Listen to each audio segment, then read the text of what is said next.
तीसरा अध्याय भक्ति का कष्ट निवारण। नारद कहने लगे, हे कुमारगण, मैं पूरा प्रयत्न करके भक्ति ज्ञान तथा वैराग्य की स्थापना करने के लिए शुकमुनि के कहे हुए शास्त्र का कथा रूपी उज्ज्वल ज्ञान यज्ञ करूँगा।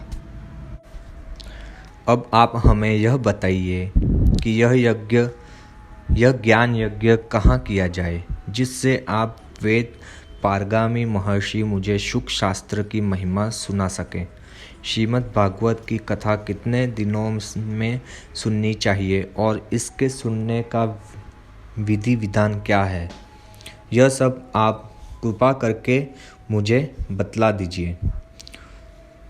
संकादि मुनि बोले, हे नारद, तुम जैसे विनयी और विवेकशील को मैं श्रीमद् भागवत संबंधी सब बातें बता दूंगा। तुम सावधान मन से उसे सुनो।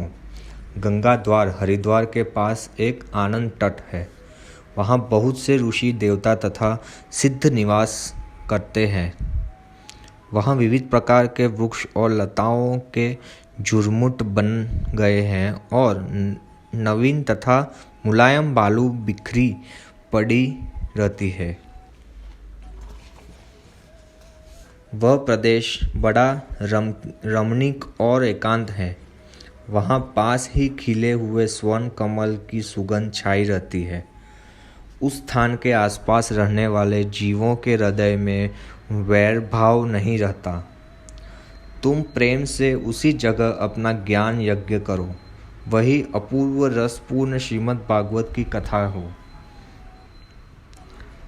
वृद्धावस्था के कारण जीर्ण शरीर उन ज्ञान और वैराग्य को आगे करके भक्ति अपने आप वहाँ उपस्थित होगी, क्योंकि जहाँ कहीं भी नारायण की कथा होती रहती है वहाँ भक्ति जा पहुँचती है। उसकी कथा के शब्द सुनते ही वे दोनों तरुण हो जाएंगे। सूत कहते हैं, हे शौनक, इस प्रकार सब विधान बताकर वे चारों कुमार श्रीमद् भागवत के कथा रूपी अमृत को पीने के लिए नारद के साथ साथ गंगा तट की ओर चल पड़े। जिस समय ये लोग गंगा तट पर पहुँचे तो भूलोक, देवलोक तथा ब्रह्मालोक तक में कोलाहल मच गया। श्रीमद् भागवत रूपी अमृत का पान करने के लिए लोलुप सभी देवता, मनुष्य और ब्रह्मालोकवासी दौड़ पड़े। विशेषकर वे लोग और भी उत्सुक हो उठे जो पक्के वैष्णव थे। भृगु, वशिष्ठ, च्यवन, देवल, देवरात, गौतम, मेधातिथि, परशुराम, विश्वामित्र, शाकल, मार्कंडेय, अत्रिपुत्र, दुर्वासा, पिप्लाद, योगेश्वर, व्यास तथा पराशर, छायाशुक, जाजली और जहनु आदि सभी मुनि पुत्रों, शिष्यों तथा स्त्रियों के साथ बड़े प्रेम से चलकर वहाँ आए। इसके अतिरिक्त सभी वेदांत, वेदों के मंत्र, तंत्र, सत्र, पुराण और छत्रों शास्त्र मूर्तिमान होकर वहाँ आए। गंगा आदि नदियाँ, पुष्कर आदि सरोवर, सभी पुण्य क्षेत्र, 10 दिशाएं और दंडकादि वन, पर्वत तथा सभी देवता और दानव वहाँ आ उपस्थित हुए। जो लोग अपना बड़प्पन सोचकर नहीं गए थे तो भृगु मुनि उनको भी समझा बुझला कर बुला लाए। वहाँ पर आए हुए सभी लोग उस यज्ञ के यजमान नारद के दिए हुए उत्तम आसनों पर जा बैठे। नारद ने उस संकादि चारों कुमारों की वंदना की और सब कृष्ण भगवान में मन लगाकर बैठे। वैष्णव, विरक्त, सन्यासी और ब्रह्मचारी गण आगे बैठे और सबके आगे नारद जी स्वयं विराजे। एक और ऋषि लोग, दूसरी ओर देवता, एक और वेद और उपनिषद, एक और तीर्थ और एक तरफ स्त्रियां बैठी।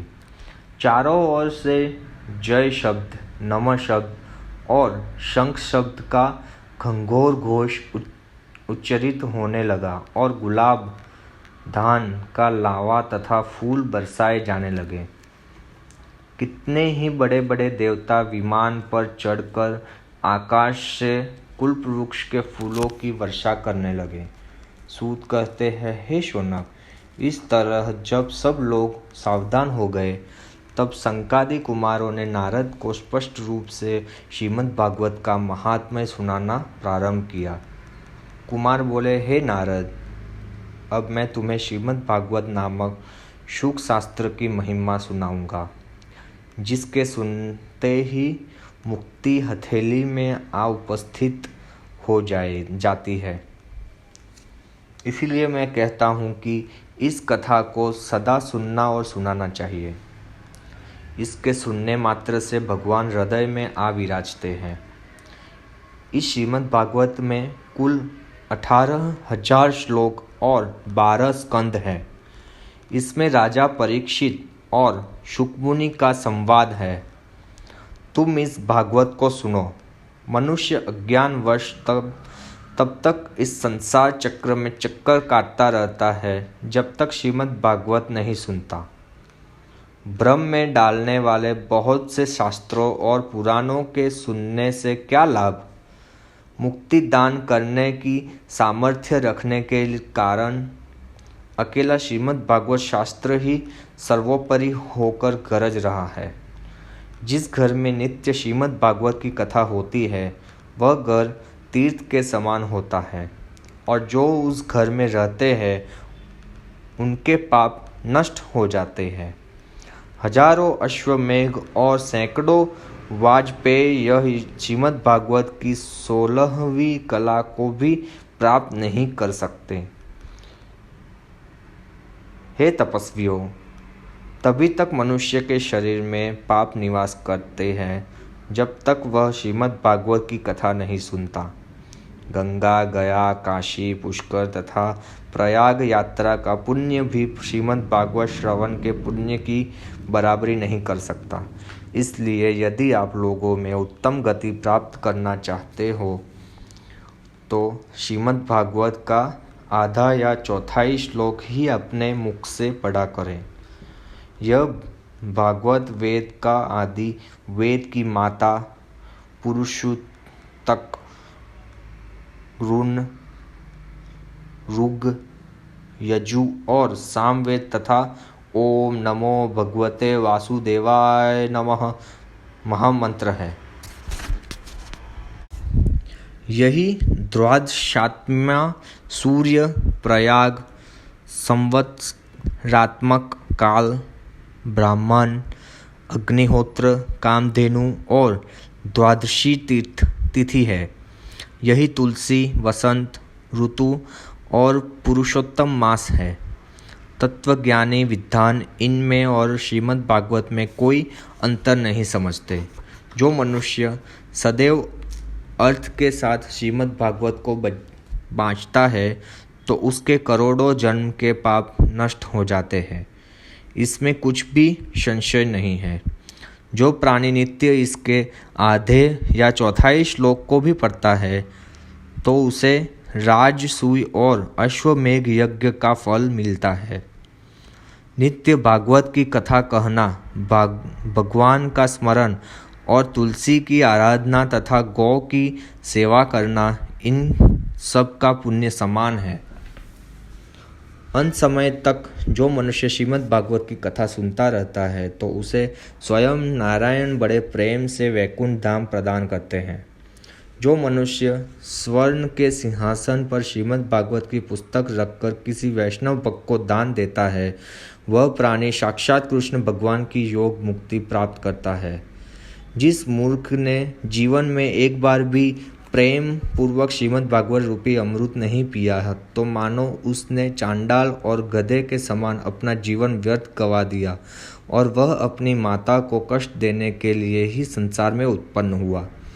स्वर्ग के ब्रह्मादिक देवता कहते हैं कि जिस पापी ने कभी शुकदेव की कही हुई भागवत की कथा नहीं सुनी तो वह जीता हुआ भी मुर्दे के समान है। ऐसे पुरुष को धिक्कार है, वह पृथ्वी का बोझ बनकर अपना जीवन बिताता है। वैसे तो श्रीमद् भागवत की कथा दुर्लभ ही है, लेकिन जब करोड़ों जन्म के उपार्जित पुण्य उदय होते हैं तब यह कथा सुनने को मिलती है। अतः हे योगनिदय, हे धीमन, प्रयत्न करके भी यह कथा सुननी चाहिए। इसके सुनने में दिनों का कोई नियम नहीं है, मनुष्य जब चाहे तब इसे सुन सकता है। सत्य और ब्रह्मचर्य व्रत धारण करके सदा यह कथा सुननी चाहिए। सत्य और ब्रह्मचर्य व्रत धारण करने की सामर्थ्य का अभाव होने पर शुकदेव ने विशेष व्यवस्था बताई है।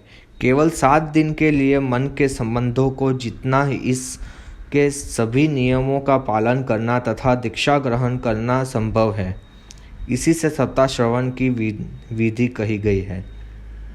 श्रद्धापूर्वक पूरे माघ मास में श्रीमद् भागवत सुनने से जो फल प्राप्त होता है, वही फल सप्ताह सुनने से भी मिलता है, ऐसा सुखदेव ने कहा है।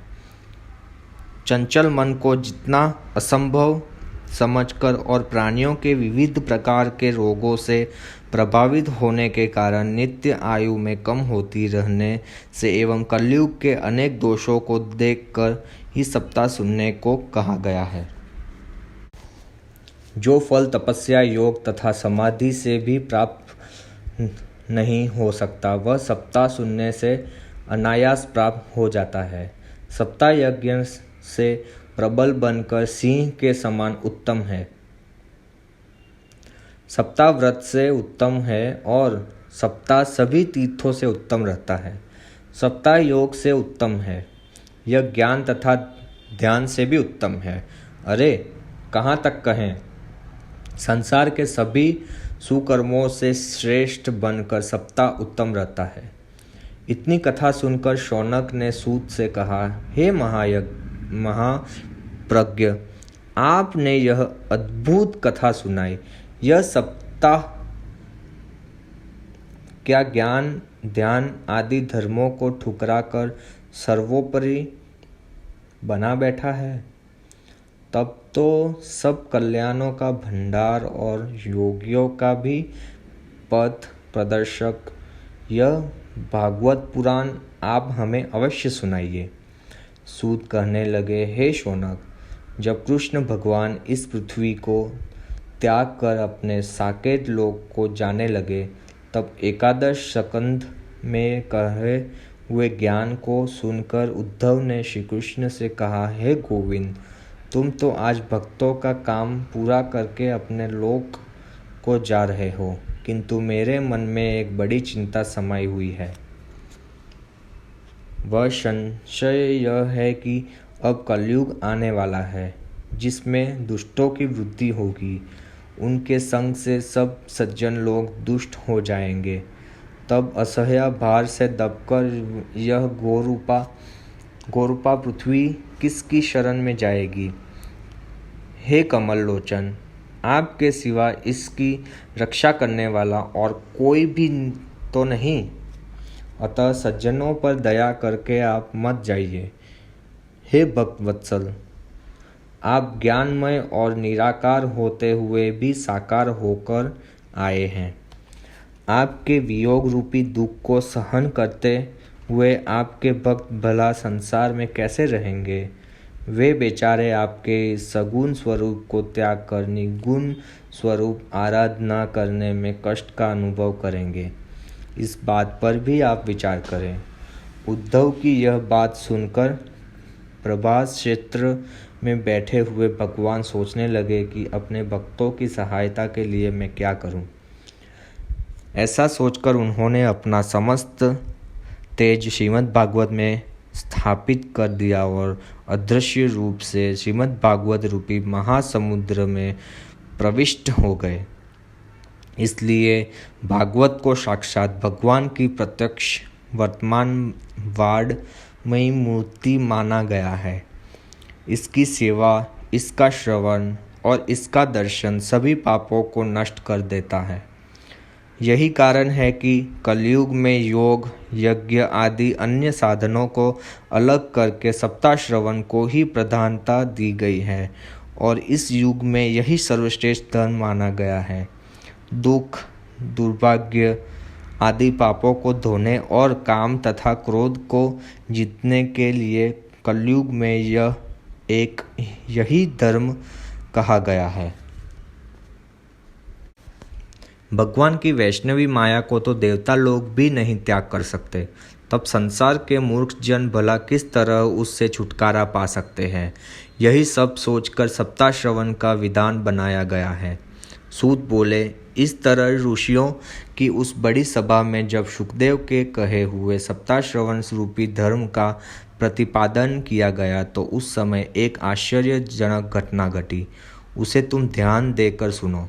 सप्ताह विधान समाप्त होते ही वह प्रेम रूपिणी भक्ति तरुणावस्था को प्राप्त अपने दोनों पुत्र ज्ञान और वैराग्य को साथ लिए श्री कृष्ण, गोविंद, हरे मुरारी, श्रीनाथ आदि नामों का बार बार उच्चारण करती हुई वहां जा पहुंची।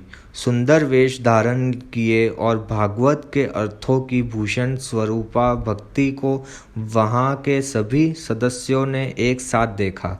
उसे देखकर सब लोगों को विस्मय हुआ कि यह यहाँ किस तरह हम लोगों के बीच में आ गई। संकादि मुनियों ने कहा, श्रीमद् भागवत की कथा का अर्थ सुनकर ही इन तीनों को चेतना आ गई है। इस प्रकार कुमारों की उक्ति सुनकर अपने पुत्रों के साथ आई हुई भक्ति ने नम्र होकर कहा, यद्यपि कलयुग ने हमको नष्ट ही कर डाला था, फिर भी आपके कथा रस ने हमें नया जीवन दिया है। अब आप लोग यह बताइए कि हम कहाँ रहें। यह सुनकर संकादिकों ने कहा, ओ भगवान के प्रत्यक्ष मूर्ति और एकमात्र प्रभु प्रेम को धारण करके भव रोग को हरने वाली भक्ति, तू धैर्य धारण करने वाले भगवत भक्तों के हृदय में सदा निवास कर। ऐसा करने से कलयुग के दोष तुझे नहीं सता पाएंगे। संकादिकों की इस प्रकार आज्ञा पाते ही भक्ति भक्तों के पुनीत हृदयों में जा बैठी। समस्त संसार के वे निर्धन भी धन्य है जिनके हृदय में नारायण की भक्ति विराजमान रहती है, क्योंकि भगवान भी अपने भक्तों की भक्तिमयी डोर में बंध जाते हैं और अपना साकेत लोक त्याग कर उनके हृदय में आ विराजते हैं। इस ब्रह्मा स्वरूप श्रीमद् भागवत की महिमा को हम कहाँ तक कहें। इस दिव्य कथा को कहने और सुनने वाला दोनों ही श्री कृष्ण के समान दिव्य रूप हो जाते हैं। इसके सामने अन्य सब धर्म तुच्छ हैं। भगवान